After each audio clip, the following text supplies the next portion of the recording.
우리 하나님의 말씀 보시겠습니다. 오늘은요 시편 76편입니다. 시편 76편 1절부터 3절까지 있는 말씀인데요. 저와 여러분들이 주신 말씀 같은 목소리로 읽도록 하겠습니다. 구약성경 857페이지 정도 즈음에 있습니다. 시편 76편이고요. 1절부터 3절까지 있는 말씀, 저와 여러분들이 주신 말씀 한 목소리로 읽겠습니다. 시작. 하나님은 유다에 알려주셨으며 그의 이름이 이스라엘에 알려주셨도다. 그의 장막은 살렘에 있으며 그의 처소는 시온에 있도다. 거기에서 그가 화살과 방패와 칼과 전쟁을 없이 하셨도다. 셀라. 아멘. 아멘. 오늘부터 살펴보게 될 이 시편 76편의 말씀은 여호와 하나님께서 전쟁을 끝내고 이 시온 땅에 거룩한 예루살렘 가운데 평화와 그리고 그 땅 가운데 민족을 위한 진정한 왕으로 등극하여 주실 것을 믿습니다 라고 하는 이 시편의 기자 아삽의 신앙 고백을 담고 있는 그러한 말씀입니다. 그러한 측면에서 보통은요 성경의 전문가들은요 이 시편 76편의 말씀을 우리가 잘 알고 있는 말씀 시편 46편의 말씀과 유사하다라는 분들도, 그렇게 이야기하는 사람들도 있는데요. 결국 이 시편의 기자가 이 76편의 말씀에서 노래하고 싶은 것은 바로 우리 하나님만이 위대한 승리자이시고 또한 우리 하나님의 능력만이 우리에게는 최고의 축복인 것을 강조하고 싶은 그 마음으로서 이 시편의 기자 아삽이 기도하면서 하나님의 위대함을 노래하고 있었습니다. 진정으로 하나님은 살아계신 하나님이시고 그 살아계신 하나님께서는 지금도 전쟁을 일으키는 주변의 많은 민족들을 하나님의 능력으로 다 제압하시고 정리하여 주셨고, 게다가 하나님 친히 택하여 주셨던 이스라엘의 이 거룩한 민족들과 이 땅 가운데 하나님은 진정한 평화를 주님이 허락하여 주셨다는 그러한 믿음의 고백입니다. 이 시편의 76편의 말씀을 살펴보는 이 과정 속에서 저와 여러분들도 하나님의 크신 능력을 날마다 찬양하시면서 우리의 진정한 보호자는 곧 하늘의 하나님이심을 믿습니다. 나의 삶이 더 하나님 의지하는 그러한 삶이 되기를 원합니다. 주님 앞에 기도하시면서 하나님의 은혜를 더 사모하시는 데에 새벽마다 하나님의 축복을 누릴 수 있기를 우리 주님의 이름으로 축원합니다. 우리는 오늘 본문을 통해서 먼저는요 살펴볼 수가 있는 것은 하나님의 자녀들에게 우리 하나님은 여전히 찬양과 영광과 존귀를 받으시기를 원하신다는 것을 알 수가 있습니다. 1절의 말씀입니다. 우리 1절만 한 번 더 읽어봅니다. 시작. 하나님은 유다에 알려주셨으며 그의 이름이 이스라엘에 알려주셨도다. 아멘. 이 본문의 말씀이 기록된 시대적인 배경을 잠시 살펴보면요, 솔로몬인 왕이 죽은 이후에 그 아들이었던 르호보암이라는 그 아들의 시대에 유다와 그리고 베냐민 지파, 이 두 개의 지파를 중심으로 하는 이스라엘의 남쪽 유다 왕국이 생겨나게 되었고, 그리고 이 유다 지파, 베냐민 지파를 제외한 나머지 이스라엘의 10개의 지파, 그 10지파를 중심으로 북쪽 이스라엘의 그런 왕국이 생겨나는, 그야말로 이스라엘이라는 이 한 나라와 민족이 여러 가지의 그런 문제, 특별히 이 민족이 사라지지 않고 있는 우상 숭배와 하나님 앞에서 죄를 범하는 이 치명적인 문제를 통하여서 이스라엘이라는 이 나라가 남과 북으로 이렇게 나누어져 버린 그러한 상태였습니다. 그 분열 시대를 배경으로 하고 있었는데요, 이스라엘이라는 이 나라가 사실 아무리 분열하여 서로가 대립하는 그러한 모습을 보일지라도 하나님께서는 직접적으로 자신을 계시하시면서 이스라엘 민족들을 이미 하나님은 믿음의 조상 때부터 이 민족과 나라를 주님이 택하여 주셨고, 이 백성들은 하나님과의 언약 관계인 백성들인 것을 강조하면서 우리 하나님의 이름은 1절 말씀에 기록되어져 있지만 유다, 남쪽 유다 왕국뿐만이 아니라 저 북쪽 땅인 이스라엘 왕국에서도 하나님의 이름은 그들에게 알려지셨다라고 성경은 그렇게 말씀을 합니다. 그래서 1절 말씀에 방금 읽어보셨겠지만 알려지셨으며, 그리고 마지막 9절에도 알려주셨도다라고 그렇게 설명을 하죠. 알려지셨으며 라는 이 단어는 알게 하다, 자신을 나타내다 하겠다라는 그런 의미의 단어거든요. 그러니 하나님께서 그분의 구원을 이스라엘 남쪽 유다 땅에 베풀어 주셨다라는 그런 의미로서 그분은 진정한 우리의 구원자이심을 지금까지도 알려주셨다. 그리고 우리 민족 한 사람 한 사람을 향해서 구원자로서 우리에게 영광과 찬송과 존귀를 여전히 받기를 원하시는 하나님이시다라는 그런 의미입니다. 물론 이러한 의미는요, 북쪽 땅인 이스라엘 왕국에서도 마찬가지겠죠. 그래서 1절의 하반절에 그의 이름이 이스라엘에 알려주셨도다. 성경은 그렇게 말하거든요. 즉 하나님의 이름이 북쪽 땅이었던 이스라엘 땅에 어쩌면 남유다 땅보다 이 북쪽 이스라엘 땅이 더 많은 우상의 문제가 도사리고 있었으면서도 불구하고 그럼에도 이 북쪽 땅에서도 하나님께서는 존귀와 찬송과 영광을 받으시기에 합당하신 하나님이십니다 라는 그러한 의미의 고백으로 이 아삽이라는 믿음의 사람이 기도의 자리에서 이 나라와 민족을 위해서 기도하면서 하나님의 긍휼을 구하고 있었던 것이었습니다. 오늘 예배에 나오신 사랑하는 여러분, 이 귀한 말씀은 과연 우리 민족에게도 하나님 무엇을 원하고 기대하실까?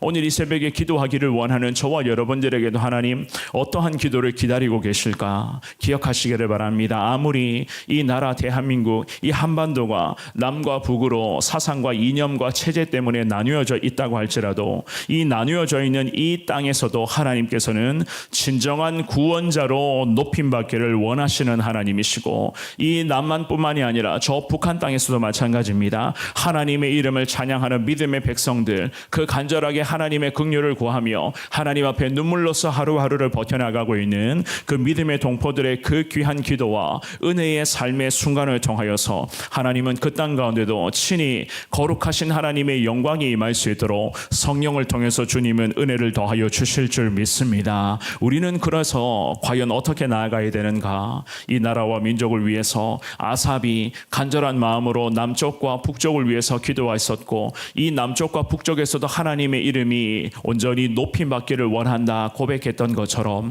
저와 여러분들도 이 대한민국뿐만이 아니라 저 북쪽 땅에서도 하나님의 영광이 계속 임하게 하시고 하나님의 은혜가 확산되게 해달라. 우리는 그렇게 기도해야 되는 것이 하나님 우리에게 맡겨주신 귀한 사명인 것을 믿습니다. 이스라엘을 통해서도 남쪽 유다 왕국과 북쪽 이스라엘 땅에서도 영광 받기를 기대하시는 하나님, 오늘날의 이 조국 대한민국 가운데 특별히 대한민국과 저 북한 땅에서도 하나님 영광 받고를 원하시는 위대하신 하나님이신 것을 여러분들 깨달으시면서 늘 기도하시고 여러분들의 삶으로 하나님께 영광 올려드리고 간절한 눈물의 고백을 통해서 저 남과 북이 예수 그리스도의 거룩한 복음으로 진정으로 자유 평화 통일되게 해달라. 늘 이 기도에 더 힘을 낼 수 있는 여러분 모두가 되시기를 우리 주님의 이름으로 축원합니다. 두 번째입니다. 하나님만이 진정한 평화의 왕이신 것을 이 시편의 기자가 노래합니다. 2절과 3절을 같이 읽어봅니다. 2절 3절입니다. 시작.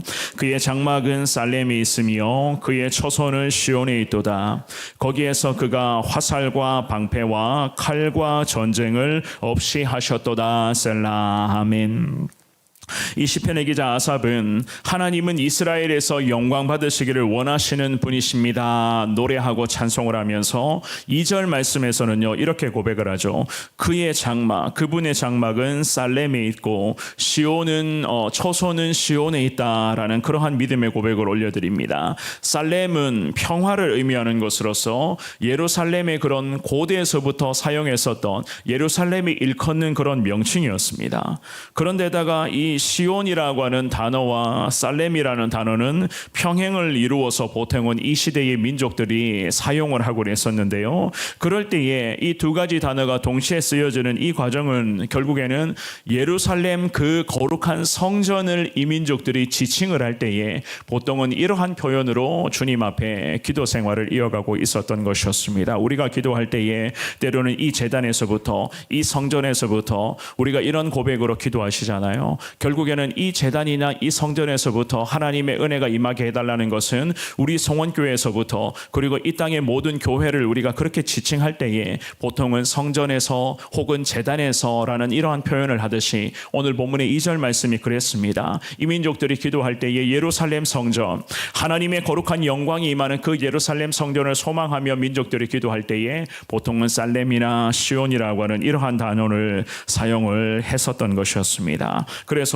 오늘 본문이 2절 말씀에서도 마찬가지 하나님의 거룩한 장막은 살렘, 그리고 그분이 머무는 처소는 시온이 있습니다. 예루살렘 거룩한 성전에 하나님의 귀한 영광이 계속해서 이 나라 이 민족 가운데 머물기를 원합니다. 이 시편의 기자가 참 간절한 마음으로 주님 앞에 기도하고 있었습니다. 3절도 마찬가지입니다. 3절에서도 예루살렘 성전은 하나님께서는요, 예루살렘 성전에서 화살과 방패와 칼을 없애버리셨습니다 라고 그렇게 고백을 하죠. 전쟁을 하나님이 없애버리셨다는 그러한 고백입니다. 무엇을 의미하는가 하면은요, 인간의 전쟁에 있어서 보통은 영토 전쟁이나 세력 확장을 위한 그런 전쟁이나 평화를 명분으로 하는 그런 체제와 이념 때문에 나타나는 그러한 전쟁 아니겠습니까? 하나님께서는 이 시편 기자의 고백처럼 전쟁을 없애버리셨다고 3절은 그렇게 말씀을 합니다. 이것은 진정한 평화는 곧 하나님에게서만 임한다는 것을 이 시편의 기자가 강조를 하면서 지금의 이 이스라엘이라고 하는 이 작은 나라가 남쪽과 북쪽으로 나누어져 버렸고, 또한 외부로부터는 계속해서 남북할 것 없이 계속 외부의 침략은 계속 이어지게 되겠지만, 그럼에도 우리가 믿는 하나님은 살아계신 하나님이시고, 그 살아계신 하나님은 진정 우리나라와 민족의 평강의 왕으로서 등극하셔서 이 나라 가운데에 하나님의 거룩한 공의를 주님은 실현해 주시는 살아계신 하나님이심을 우리는 믿습니다. 이 마음으로 이 시편의 기자 아삽이 간절하게 기도하고 있었던 것이었습니다. 우리에게 이 말씀을 적용하자면 예수 그리스도께서 이 땅에 재림하시는 그 순간에 결국에는 악한 영들은 다 패배하게 될 것이고, 어두움의 공중 권세 잡은 자들은 한순간에 예수 영광 앞에 다 소멸되게 될 것이고, 진정으로 예수 그리스도께서 이 땅의 왕이 되셔서 하나님을 믿고 오늘도 예수 그리스도를 인생의 구세주로 영접하는 믿음의 백성들이 최종 승리자의 영광 가운데 거할 수 있도록 우리 하나님께서는 거룩한 예수 그리스도를 통해서 우리에게도 이 놀라운 은혜를 허락하여 주시는 하나님이신 줄 믿습니다. 그러므로 저와 여러분들, 우리가 늘 기도하실 때마다 천국 소망을 품게 해달라는 고백을 하시죠, 그죠? 그 천국 소망을 품게 해달라는 것은 우리 가운데 함께 하시는 그 예수 그리스도의 은혜를 통하여 우리가 장차 들어가게 될 저 천국을 하나님 소망하며 오늘도 예수님 의지하며 살아가겠다는 그러한 믿음의 고백 아니겠습니까? 그 믿음의 고백을 우리가 더 천국 소망을 품을 때에 우리에게는 거룩한 하나님의 영광, 특별히 승리의 영광이 보장될 것이고, 이 땅에 우리 예수님 재림하시는 그 놀라운 영광의 자리에 우리가 택함받은 하나님의 백성, 귀한 천국 백성이 되어서 놀라운 주님의 승리자의 영광, 그 승리자의 면류관을 쓰게 되는 그 순간이 분명히 있을 것입니다. 우리는 그것을 천국 소망이라고 확신하며 기도하는 것 아니겠습니까? 주님 언제 우리를 부르실지 우리가 그날과 그때는 아무도 알 수가 없고, 우리 예수님이 다시 이 땅에 언제 재림하실지 우리는 전혀 예측할 수 없는 연약한 인생이지만, 분명한 것은 오늘도 예수님은 우리와 함께 하시고 성령을 통해서 우리의 삶을 지배하신다는 것을 여러분들이 명심하시면서 주시는 이 귀한 말씀 앞에 우리 주님만이 진정한 왕이심을 믿습니다. 왕 되신 주님이 오늘도 우리와 함께 하셔서 찬양과 영광과 존귀를 받으시기를 원하시는 주님이신 줄 믿습니다. 고백하시고 천국 소망 품으시면서 오늘도 주님과 함께 믿음의 길을 걸어가시는 저와 여러분 모두가 될 수 있기를 우리 주님의 이름으로 축원합니다.